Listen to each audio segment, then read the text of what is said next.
Shull put out a video this morning that I agree with for once. Just kidding, I normally agree with kind of where he's positioned or what he's saying. Like, normally I agree with him, or at least I understand what he's trying to say. But he was saying that YouTube is awful, and now the lesson might not really pertain to guys like us, but I think there's a good takeaway in there.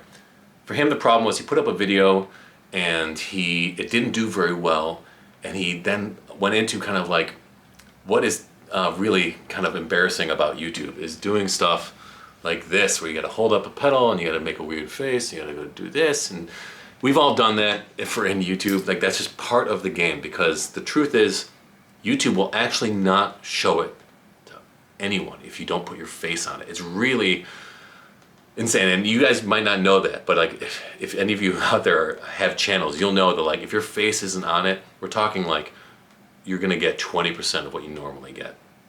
That's just the game. And but we should also realize that how amazing it is that YouTube has given birth to like this entirely new occupation, where there's people like me and Rhett and everyone in between that gigantic delta that you know, we get to play guitar for you, right? We get to you know, show our creative skills in various ways, everything from just like a straight demo to like the insane videos that I've done in the past where I dress up as like a wizard, or my guitar gets possessed by a demon. Now what's funny is that like those videos that I spend a lot of time on, I feel the same as Rhett here. I spent 9 weeks on that SUPRO pedal demo, and like 3,000 people watched it, that's it.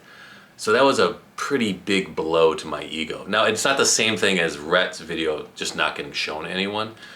But mine is that like the things that I want to create might not be what the market wants right now. And I need to be okay with it. And I am actually okay with it now. I've come to terms with that. But this is something that every artist has to struggle with. This is what you're trying to say, and this is what the market is asking you to say. And you try to stay here as long as you can, but invariably the market will kind of pull you, right? It's like, how much time are you going to spend in the darkness in your cave?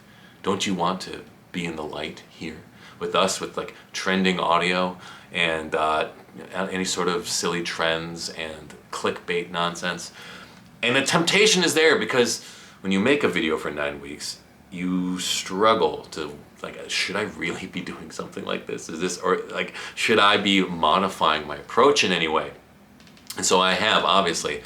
If any of you new followers, new subscribers who's joined on, if you just go back a couple videos, you'll see I made some insane videos in the past. I'm still going to continue to make those, because these are very, they're not very time intensive to make videos that are more off the cuff like this. So like, again, like they're still going to happen, because I got a bunch of them in the queue that I can't wait to get out. But that's just something as an artist that you have to contemplate, you know, because the artist is, and I'm not just talking about YouTube, I'm talking about anything in the creative field, but certainly within music, right? You're creating something out of nothing, ex nihilo, right? So you're here, and just your struggles throughout your life, throughout your career is like, how much do I want to compromise on my vision? Because if you have a vision, it's probably not what the market is saying. Like, that's why it's a unique vision. You know, so for a band, it's like, do I have to play in a top 40 band to get the gigs that I want? Sometimes, yeah. Or for, you know, a writer, like, do I have to write, you know, pop country to like get into these writers rounds that are like really heavy? Like, probably, at least for a little bit.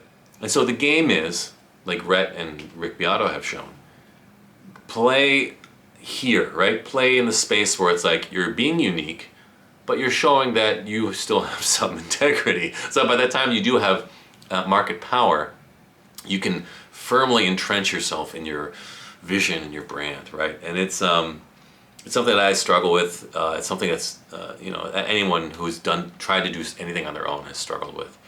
So our message should be, or at least the takeaway I took is like, have your vision, but don't be married to it.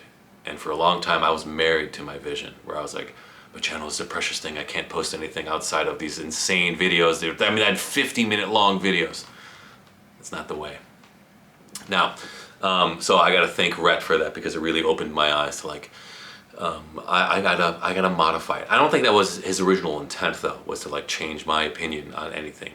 I think his original intent was to rectify a video that didn't get seen so that he can sell the course that he did with Adam Levy, which is probably an amazing course because he's a top tier guitarist, Adam Levy. But for me, my takeaway, and I think our takeaway should be, is like, okay, like, am I forcing something that is not ready yet? Because you don't want to be early to the market, and this is in any business. You can't be too early, because if you're too early, people won't take you seriously. They'll say that doesn't make sense, and even worse than that, your competitors will take that idea, refine it, and present it to the market when the market is ready. So you just got to play a little bit in front of the market curve, right? A little bit early adopters, right? And I was playing way too far ahead of it. So I can have a mix of both and still be me, right? And be who I am. Now, the other thing I wanted to talk about is I made a video, speaking of long videos, a Woodrow video that was 50 minutes long. And in it, I was like underwhelmed with it. By the end, I kind of liked it, but I think there were two mistakes I made. Number one mistake I made is that I was playing a Silver Sky SE into it. And that pedal doesn't actually like that guitar. It loves a Telecaster, right?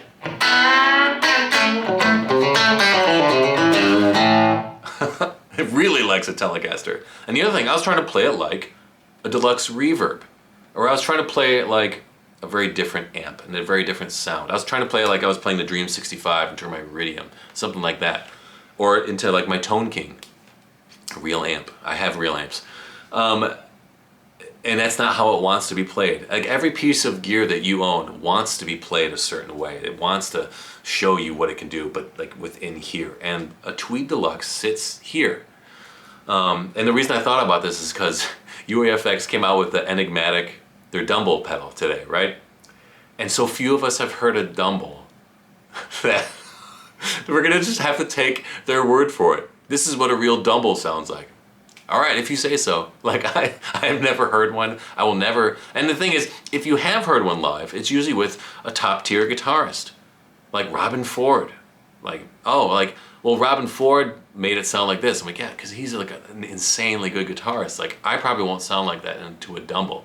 So I appreciate that this is like the gateway into like the mythical amp. I'm really hoping that they make like a Bassman or JTM pedal. They probably won't, but maybe they will. You never know. And it made me think about the Woodrow, and I was like, okay, like I got to play a little bit more of this thing, and it really is good. And I kind of I didn't make a mistake, but I was also I was not as good at guitar back then too. I was I don't know, I just wasn't very good at guitar back then. Or rather, I think I've improved enough since then to really appreciate the nuances of the Woodrow. So if you have it, or if you're thinking of buying it, it's a great tweed sound.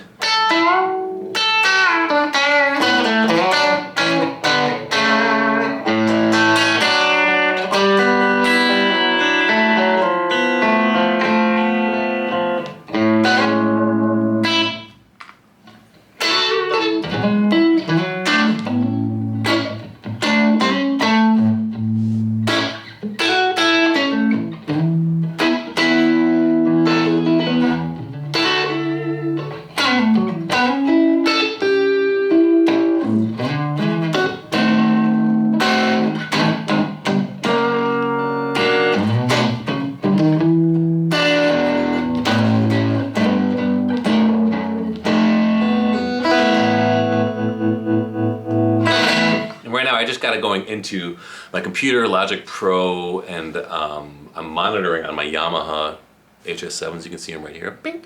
And I got a little room reverb on, but not from the pedal. I have a plug-in on.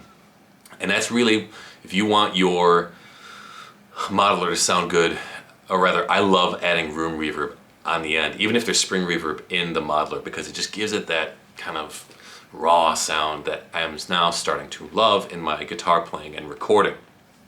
Unless like the song certainly doesn't call for that. But right now I'm loving it. Last thing, I'm making backing tracks for our lesson this week of playing long notes, right?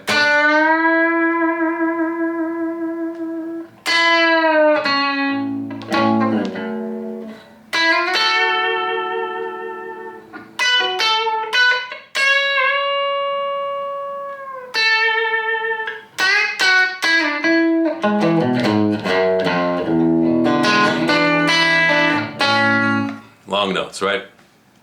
So I have a slow backing track in 6/8 and I have a fast one. It's gonna be on my website and I'll just give it to you guys for free because I'm like, wait a second, I told everyone to practice and I didn't like give them any like help. It's like, go practice. Like, who am I? Like, I should have an incentive for you guys to practice.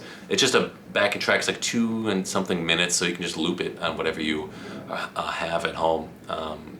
It's slow one and the fast one because playing long notes on a fast song is even harder because on a fast song, you're like, well, fast song, I gotta play fast too. Not true. You can play slow, long notes over a fast song and it still works. It's kind of counterintuitive, but it's something that I struggle with all the time. Like I'm at a jam or I'm at whatever and drummer is going 1, 2, 3, 4, and I'm like, uh-oh. Like now I gotta go, and I can't. Not true, because it's all in my head. You can play it normally and everything will be fine. You can play it slow and people will really pay attention. And then you don't have to worry so much about your note choice, because your note choice, you can take your time. Like playing within my skills, really hard to do. Anyway, that'll be out tomorrow in tomorrow's video. Thanks so much for everyone for listening and for all the new subs. Really appreciate it. I think you're gonna like it here. We're a different channel. We're a youthful channel. We are an exuberant channel. But mostly we are an honest channel. And I'm honestly telling you that I love playing guitar. Okay, I'll see you guys on the internet. See ya.